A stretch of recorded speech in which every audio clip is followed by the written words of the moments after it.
the goal is to have a constant pulse on performance, right? Not an annual one-time look at performance, but how are you doing all the time? What would happen if we just told the truth? Welcome to TruthWorks, where we dig into the nitty-gritty of leadership and work. And what needs to change? I'm Jessica Neal. And I'm Patty McCord.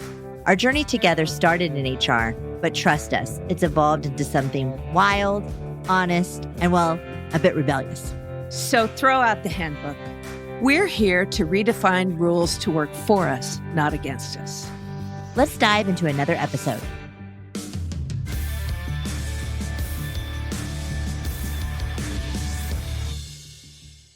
Hello, and welcome to TruthWorks. Today, we are going to be talking about performance reviews and what are they about anyways? So I'll set it up by telling a little story. I was traveling last week and I was in the airport and I was listening to this gentleman on the phone and he was talking to what appeared to be his employee. And it appeared he was giving him the feedback about his performance review. And he says to the employee, hey, I noticed that you rated yourself all fives in your personal review of yourself. And just so you know, like nobody in the company really gets a five ever. Like a five is like really, really special. And the fact that you think you're all fives across the board, I just don't think you are all that reflective. And I want you to know that I gave you a 3.78.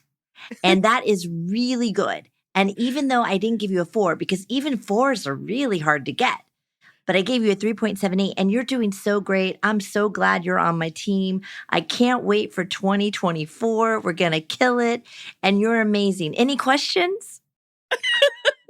And then he hung up and I was sitting over in my chair, just giggling. And I just thought, wow, this is how managers are spending their time. And this is how employees are spending their time. And what are they getting from it? And I mean, this kid's probably, I say kid, who knows how old this person is, but they're probably walking away, the employee, feeling like either really confused or really good. I'm not sure. Or neither, and I'm sure at the end of the day, this is how they're going to determine what type of raise to give this employee, what type of bonus. And it was just the funniest conversation. And it just got me thinking. And I texted you immediately, Patty. And I said, I'm in the airport listening to this. Can you believe it? And then you were like, I know things have never changed. I love the 3.78. What I wanted to start out responding to you about this story was, it's such a bigger story than a performance review. Yeah. The performance review is the tip of the iceberg. And the iceberg is called giving people feedback about their performance. With the assumption that if we give people feedback about their performance, it will result in better performance. Yeah. I mean, here's a couple of big thoughts I have. One of them is people used to say to me, how come you're so good at giving people feedback? I'm like, because I practice, right? I mean, what else do you do in your whole life once a year that you're good at? Yeah. Right? Yeah. And the other thing is that it's so individual focused. And the truth is that great performance comes from teams. Not from individuals. And so none of the structure around the individual performance review in the 3.78 says, it doesn't matter what other people get. It matters what other people think of working with you and what you contribute and how you accomplish that. So I want to have a bigger conversation about feedback, but I get that this is the start. Yeah. I think it is a much deeper question of high performance and performance in general. And how do you have a culture of feedback and performance? And, I was talking to this CEO the other day and he goes, Jessica, we just did our annual performance review and everybody spent all this time on it. And he goes, it told me that over 85% of my people in the company were high performers. He's like, I know that's not true. It's like, it's just not true.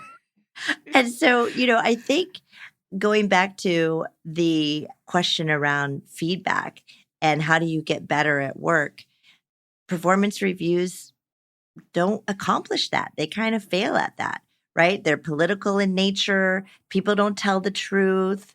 And then the companies spend lots of time managing this process and training managers how to do it and telling employees how to do it. And then, it's also sort of wrong because what you deem a 5 is not what I deem a 5, right? So Right. quantitatively, it doesn't even make sense. Well, I have two big important things to say that Okay. I've learned through my years of doing this. One of them is that feedback, we're going to go deeper into that, is hard, but feedback is most important in the moment. Mm-hmm. So you and I are in a meeting and you've been grousing at me for months about how stupid you think this decision is. And we spend the first 40 minutes of the meeting making the decision and you don't say a fucking thing, right?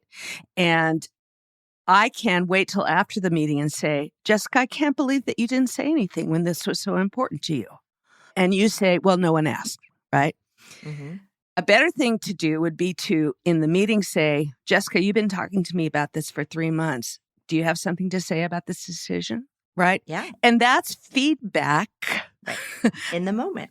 In the moment about how you participate. The other thing is that I've realized that the idea of feedback over time is this thing that crosses between academic and real life and work.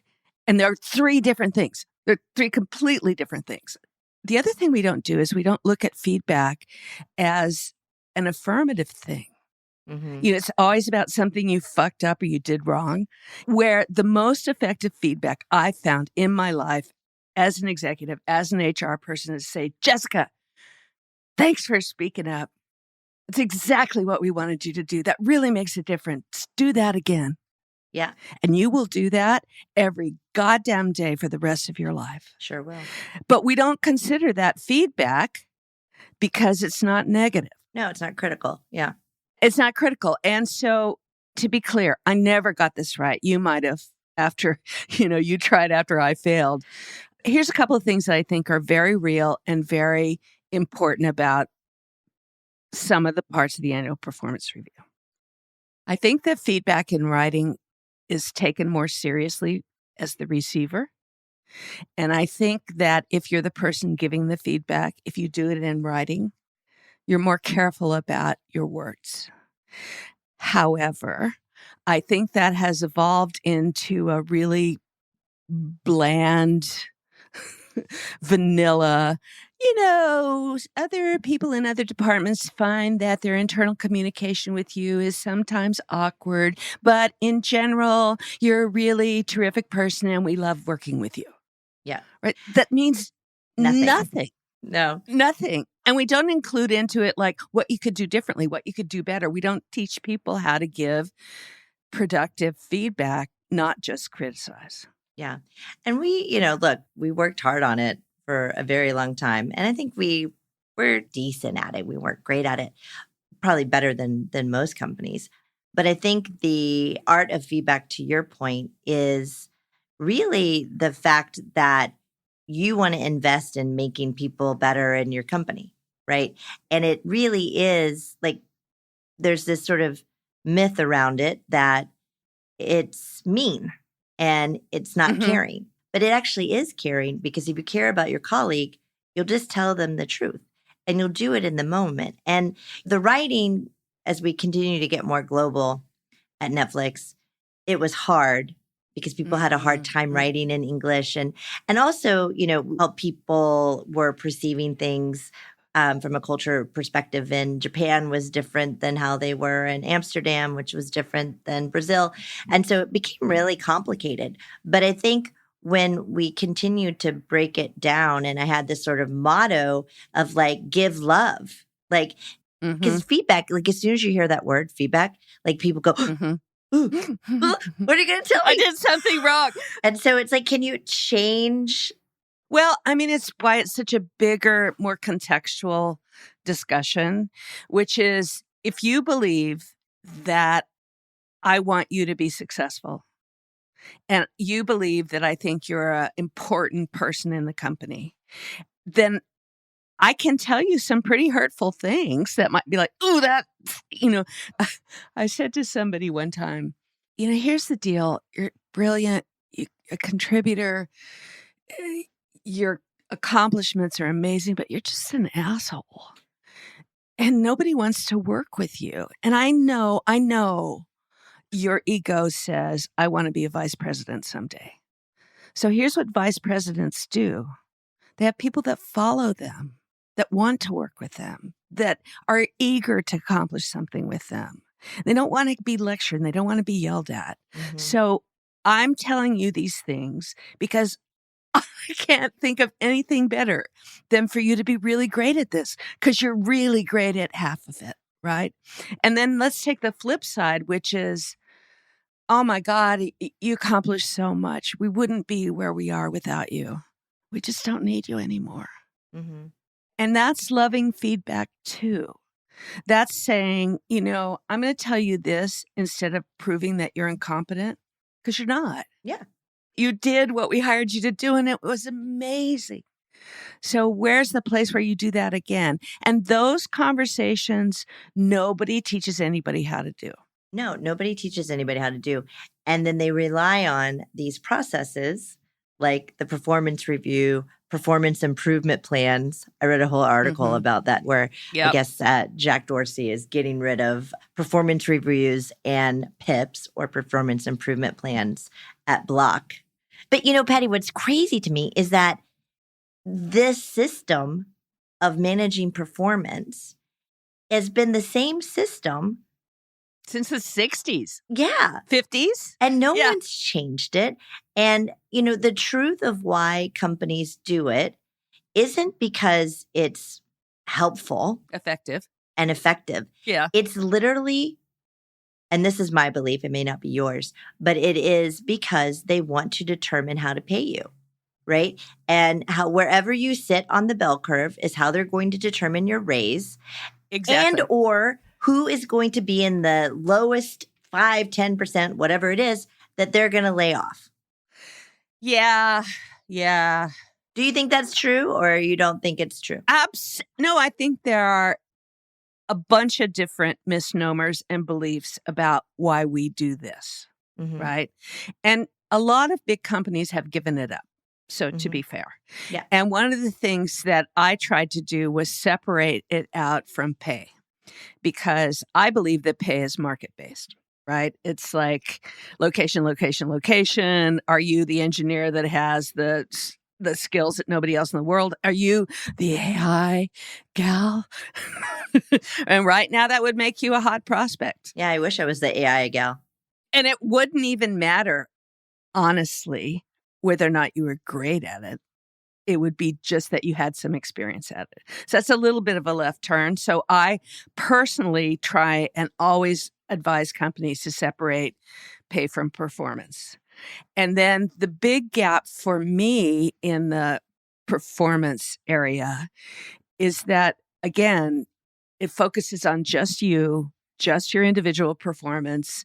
So I coached a very large company, and one of the engineering VPs in the audience said, I want you to talk to our head of HR because I really agree with the stuff you say and she really disagrees with you. Like, for example, I find employee satisfaction surveys kind of useless because they're such a point in time thing.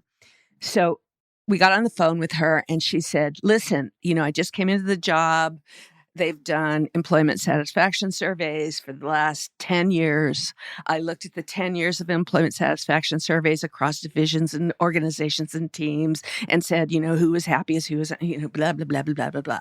And then I overlaid it with the accomplishments, with the goal, with the performance plans that people had put together for their teams. And I found over the years that there was a particular organization that was happy. And they never did anything. It's like they never, ever accomplished their KPIs, ever. right? But they're really happy to be there, right? So, I mean, that's where I think it feels for you and me so disjointed, is that it's not tied to the business, Mm-mm. right? It's not tied to the customer. It's not tied to the success of the company. It's like, you're a mean girl, Jessica. I mean, like, so what?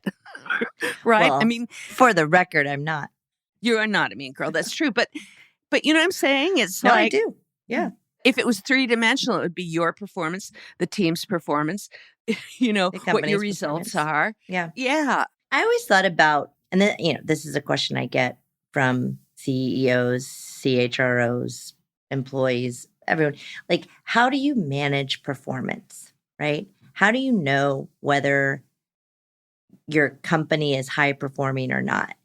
And this is when the performance review comes up all the time, because we're going to implement a performance review annually. And I just say, well, that's not going to tell you whether you're high performing or not. It's going to take a lot That's of right. time to manage. It's in the P&L. Yeah, yeah. And then they kind of look at me like confused. And then I say, the goal is to have a constant pulse on performance, right? Not an annual one-time look at performance, but how are you doing all the time? And it's really Yeah. hard to figure that out. And the closest that I've ever gotten to it was really the keepers test. And that's what we used at Netflix. And when you run that keepers test pretty regularly, you get to have a pretty good pulse on performance. And the keepers test is if an employee comes to you to resign for a similar role at a competitive firm with slightly better pay, how hard would you fight to keep them? Is the question. Would you fight really hard? Would you not? And what I love about this question, and I haven't, not that I want to continue to do what we did at Netflix for eternity, but I haven't found anything that's better that gets to the essence of really answering whether someone's performing. Because what I found in my career is if you go to a manager and you ask them how so-and-so is doing, oh, hey, how's so-and-so? Oh, they're fine. But then if you go and ask them, how hard would you fight to keep them? They're like, oh, I don't know, I wouldn't.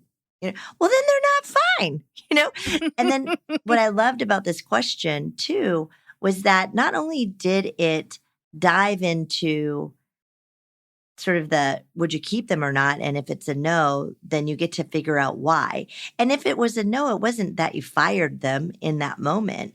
If it was a no, maybe they were in the wrong role. Maybe they hadn't gotten any feedback. You sort of could diagnose what the problem was and try to fix it. And sometimes it just was a no because it wasn't a good fit.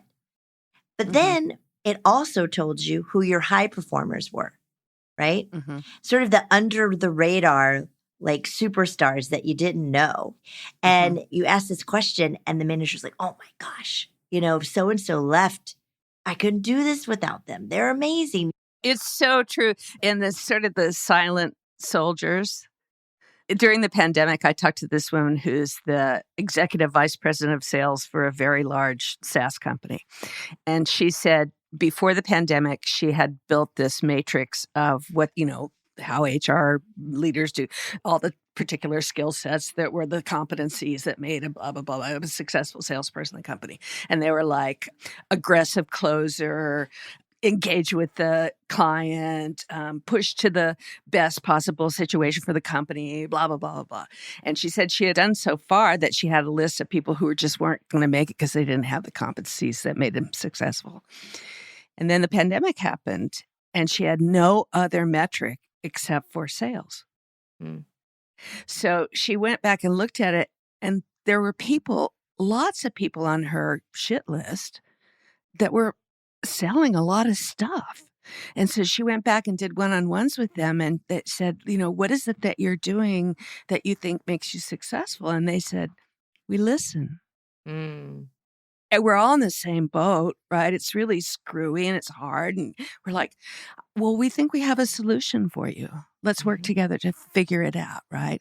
And so the only thing I've tried with some of my clients that I think might have potential is to say, mandate one-on-ones Mm-hmm. You can mandate things. You can say you have to do this. And if you Mm-hmm. don't do it, you're not a good manager. Okay.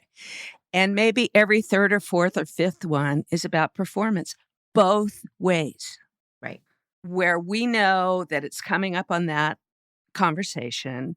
And I write down and you write down the ways that we could help each other be more successful. Mm-hmm. And you can say to me, Patty, you said that you had talked to the head of marketing, who's a new client of mine, and talked to her about what's going on, and you didn't. Right. So how am I supposed to be? And I can say, oh, shit, you're right. And that happens in February, not in November.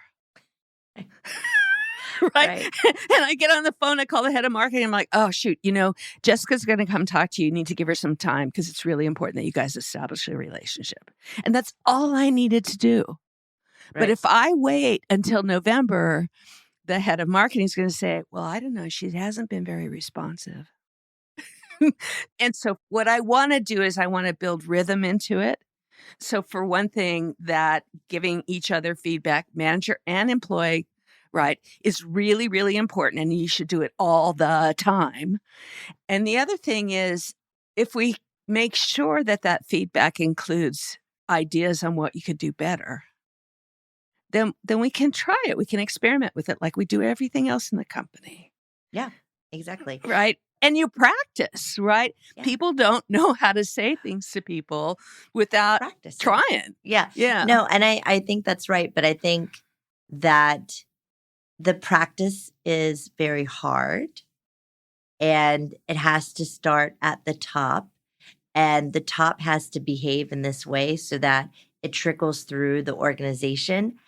And if the CEO and their team are not behaving this way and giving each other feedback, then the rest of the teams won't give each other feedback. So it really is a collective effort and a collective decision. But that decision has to be made from the top. And then the top has to dedicate themselves to it. And then the collective will follow along. But it never works. And look, there's some companies that practice this and really try hard and it really is a priority at the top. But there's many at the top where, this is uncomfortable for them. They don't like practicing it. They don't like doing it. And so philosophically, they know it's important, but they'll never do it. Right. And so, and because of that, it'll never be a thing in the company. Well, you and I are completely locked in on this stuff. I mean, this is who we are. Right. And I guess, Jessica, I don't ever say never anymore. Yeah. I mean, most people don't do, especially leaders, don't do things that they ought to do because they don't know how. And it's not a sin of omission. It's like, we've decided, we know that giving feedback is really important, but we just don't want to do that because that's just, we got revenue to think about. We got, product to think about. We got customers to think about. And the truth is that people don't get better at this because they don't practice. I think great leaders know how. And I think great leaders aspire to.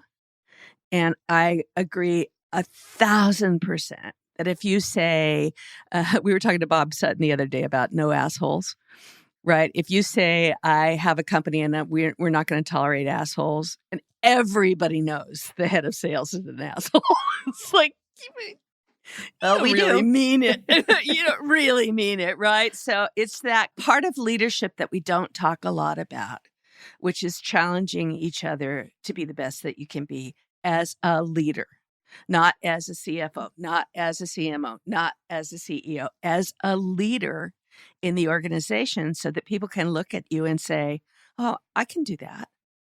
Yeah. No, I think that's the other thing that's completely broken is that leaders don't get taught to lead. And, you get promoted to be a manager, to be a director, to be a VP because you're generally good at your craft. You're good at marketing. You're good at finance. But you weren't taught how to build teams and how to inspire people and how to develop people and how to fire them and how to give them feedback. And the job of a leader is so much more than it was 20 years ago, 10 years ago. I mean, you have to navigate not only performance, but you have to navigate hard things that come up, societal, right? Like, Here's my very contrarian opinion. yeah, And you and I might disagree. We haven't talked about this in years, but I don't think it's taught with a training and development class to teach you how to be a better leader. I me neither. believe it's taught by seeing it in action. I don't disagree. And I think that's a real challenge in today's workforce because the hybrid model of working means that you're rarely in an in-person situation where you see two executives disagree and come out alive. Yeah. No, I mean, I learned how to be a great leader by watching other great leaders and saying, oh, I liked the way they did that.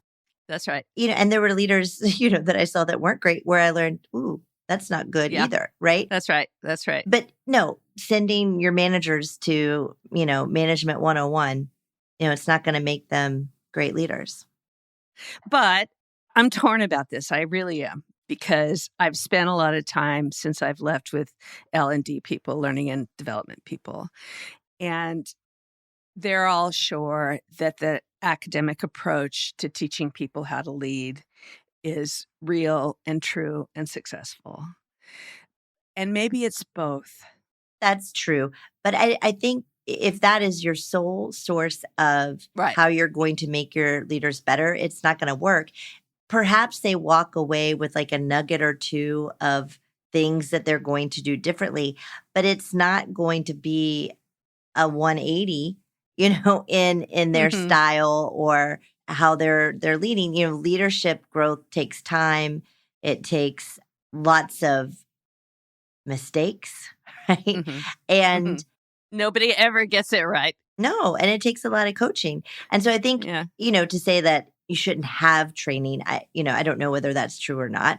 However, I think if you do, you also have to have an infrastructure of other things that help the company and your leaders do better and better all the time, right? And that could be a system of feedback. And it also could be you have to have great leaders that they can look up to and learn from. Yeah. Because if you have a company with no great leaders. I was at a talk with Sheryl Sandberg one time, and she had this great quote that I stole, which is, you can't be what you can't see. Some of it's about study and podcasts and reading and listening, but some of it's about just paying attention to who you believe is really successful and watching in your company, because every company's different, every culture's different, who rises to the top and why. It makes me giggle. When you talk to HR professionals about not doing an annual performance review, like they have massive anxiety about it, right? Like, no, we have. That's what we do. That's what we do. I mean, it's frightening to think about not doing it. And maybe it shouldn't make me giggle, but it does, because can't you think of doing something different? And is it working? And they'll say, well, it's not perfect, but like, do you have any metrics at all that it produces better performance? I always tell people that, what if I went to the whiteboard and said, okay, I have an idea because I believe that feedback induces better performance. So here's my idea. Okay, everybody, here's my idea. Okay, once a year, we're going to look backwards at the whole year and find out what you did good and what you didn't do good. But we're going to say it in really obtrusive language that's non-specific. And that's how we're going to pay you next year. Perfect. And if I did that with a bunch of brilliant innovators, they'd be like, okay, Patty's got an idea. Jess, do you have one? Anything else? Anybody else? It would be the stupidest idea anybody ever came up with. It just doesn't make any sense. But we can do better. We can. And I think that that's what makes me giggle about it, is that it doesn't make sense. And when they hear themselves like diagnose it or talk about it out loud, and they're like, well, it's not perfect, but we need it. And the managers no, the managers don't like it, but they need to do it. And look, the HR team doesn't like it either. It's a pain in the butt to run. And the finance team doesn't like it. Nobody likes it. But yet we keep doing it. And it's somewhat maddening that, no one is pushing for a better way. Right. Mhm.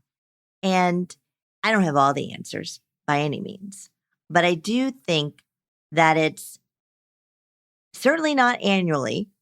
And I think it's how do you have something that is more constant and flows with the company?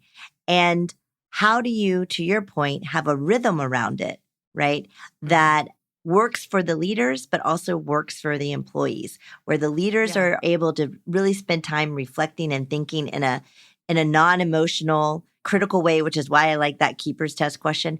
And then to your point, in these like mandated one-on-ones, like whatever you want to do, where there is dedicated time to talk to employees about their performance, their development, and how they're doing. Yeah. And to emphasize your point about the keeper test, the thing that I love most about it is it's future focused, Mm-hmm. right? What you did last year that might have been amazing may not be the skill set, the way we want to work next year. So, I mean, if we just change that thinking, right? Even if it was once a year that you had that, like, let's talk about you next year. Right. Let's talk about things that you did that were really successful. Let's talk about what we're going to need to be really successful in the future. And if we have always keep our eye on the ball where it's going, not where it's been, then we don't have all that confusion with each other about what great performance is. Agree.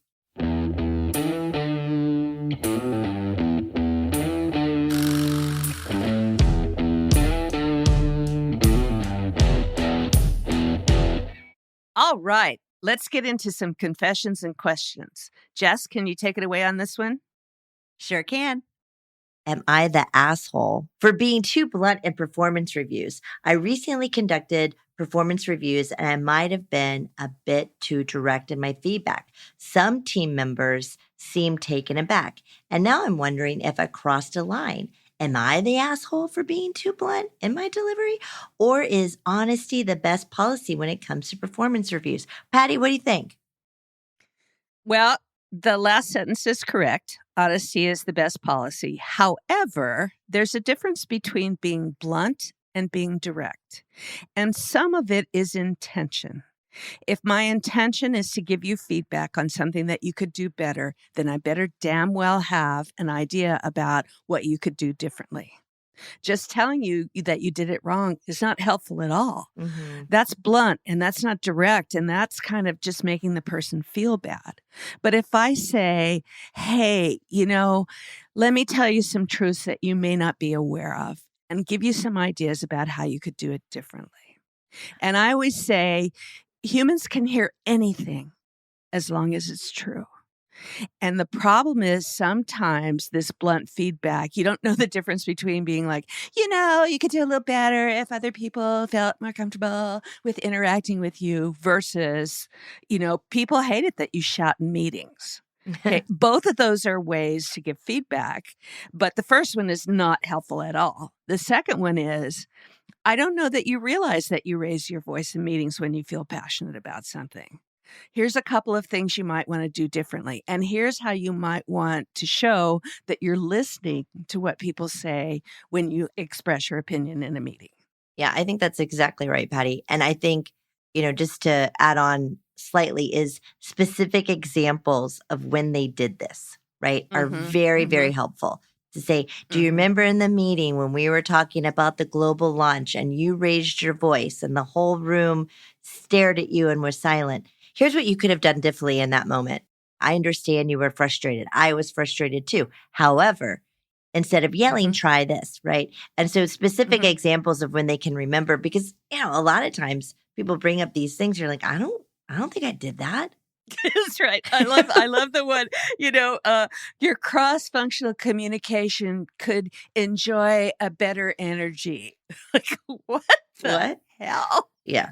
Well, yeah. And that's, I mean, with your feedback, you want it to be direct and caring. And if it's just blunt to say, hey, you suck in the meeting or you Uh-huh. yell in the meeting, it's not all that helpful. But to say, Uh-huh. hey, I don't know what was happening. It was in this meeting, this particular meeting. We were discussing this. This was your reaction. It caught me off guard. It would have been better had you done Mhm. blah, blah, blah, blah, blah. Yeah, 100%. I think the distinction between blunt and direct is so important, and giving examples helps everyone involved. Yeah. What do you think, Patty? Should we do one more? Yes. Feeling frustrated after performance review. Need advice. I got out of my annual performance review and it just didn't go as well as I expected. I thought I was putting an extra effort this year, but the feedback was less positive than I expected.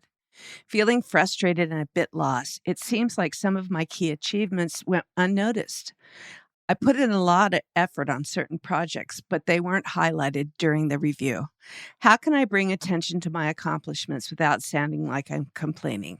Any advice on advocating for recognition without coming off as arrogant or defensive? That's a good one. Well, a couple things I think in this one, and I know you have some thoughts too, Patty, but it shouldn't be the first time this person's hearing this feedback. It's not their fault, right? There's just not a system of feedback within the company where their managers regularly giving it to them. But the other thing is that you as an employee can always ask your manager how you're doing, right? So you can ask too. And that's probably a better time to have this conversation than after your performance review is to say, hey, I feel like I'm putting in extra effort. Do you see this extra effort? Because I was really proud that I did X, Y, and Z. Were your thoughts on X, Y, and Z? You can have that Yep. conversation because now to the question, like how can I, bring attention to my accomplishments without sounding like I'm complaining? And I don't think, I wouldn't use the word complaining. I would say it probably will come off more defensive and you trying to combat the feedback versus being accepting of it. Like I always kind of feel is not great for the employees. Like they get these performance reviews and perhaps they don't agree. And maybe that's fair, maybe that's not fair. But then they're trying to explain to the manager why that's not the case. Like, no, actually, I did do all this stuff. And don't you remember I did extra effort on this thing? Well, it's a systemic flaw in the process itself because the traditional annual performance review is only tops down. Right. So there's no part where, as I sit down to review you, Jessica, I look at your self review and I go, actually, I didn't pay attention to that. I hadn't thought about how much effort she put into that. Right. Right. So it's just that the system itself says, I'm going to tell you what you did right or wrong, and doesn't include where you get to say, I want to tell you what I think I did right or wrong. And I also want to tell you what you could do better for me as my manager. Yeah. So what's your advice to this person on how they approach their manager for this conversation and not sound defensive or like they're complaining? I think you might want to start by sending them an email or a note and say, hey, I was doing my own review of what I've done this year, and here's the things I'm proud of, and here's the things I think I could do better. Would really love to talk about that. It's just another version of what you said, Jessica. You can ask. Yeah. I mean, if you want to know, ask. Yeah. And you can always say in the conversation of, I think this is what helps. Like, I hear your feedback and I agree on this dimension and that dimension, but I also want to talk to you about these things. Yeah. And get your thoughts on them as well. So that way you're telling them that you've heard it and that you're listening. You're not completely avoid of, anything that they had to say. Right. I remember this with Reed. I'm like, here's the most effective thing you can do for recognition in the company. We'll float up people who are doing amazing things. And I want you to walk by their workspace and go, hey, Jessica, I heard about the bug you fixed. That's great. Thanks. Yeah. Solved. And for an introvert, it's like, I've had people come and go, read stuff on my cubicle. Oh my God. I'm saying, because no one ever does that. Right. No. And do you know how much that puts in the bank for like employees feeling good and motivated and inspired and, Yeah. And it's just that as a manager, one of the most important things to learn is that they're not you. Mm-hmm. They're not you. They're not like you. You don't want them to be like you. You want them to come from a different place. But if you want to know what they're thinking, ask them. Yeah. And as employees, don't assume they know because they don't. That's right. Because they're not psychic. They just got a new word on their business card. That's right. Okay. Thank you, everyone, for your questions. Keep them coming. We want to hear from you. In fact, we love hearing from you. And Patty, thanks for an amazing conversation today. I always love talking about these things with you.